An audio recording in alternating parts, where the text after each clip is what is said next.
గౌరవనీయులు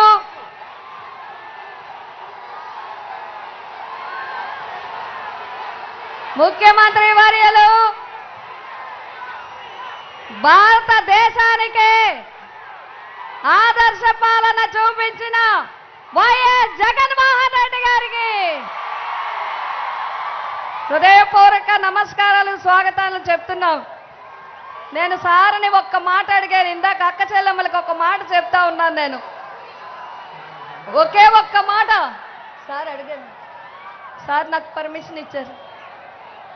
సార్ అక్క చెల్లెమ్మల అందరికి మీ అందరికీ నేను చెప్పేది ఒక్కటే, నేను పిఠాపురం నియోజకవర్గంలో పుట్టలేదు, నన్ను అవహేళన చేస్తున్నారు, నన్ను అవమానిస్తున్నారు, నన్ను మీకు దూరం చేస్తున్నారు. నేను ఇదే చెప్తున్నాను, నా కుటుంబ సభ్యులు నేను క్షమించమని అడుగుతున్నాను.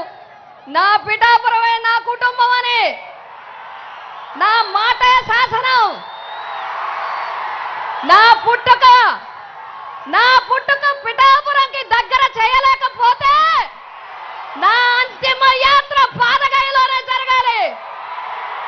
నా ఆడపడుచులు అన్నదమ్ములు నాకు పసుపు కుంకుమ పెట్టి నన్ను పంపించాలి.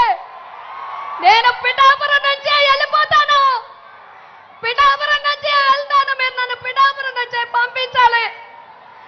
నన్ను అవమానిస్తున్నారు, నన్ను దూరం చేస్తున్నారు, నన్ను దూరం చేయాలని చూస్తున్నారు. నేను వెళ్ళను, ఇక్కడి నుంచే వెళ్తా. ఇప్పటి నుంచి ఇంకా పిఠాపురం వదిలిపెట్టను. మిమ్మల్ని చెంగు చాచి అడుగుతున్నా, ఈ ఒక్క అవకాశం నాకు ఇవ్వండి.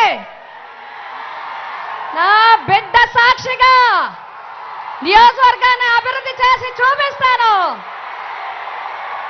ఆ కుక్కుటేశ్వర స్వామి రాజేశ్వరి మాత అనుగ్రహం ఉంటే మళ్ళీ ఇక్కడే పుడతాను, మళ్ళీ పిఠాపురంలోనే పుడతాను.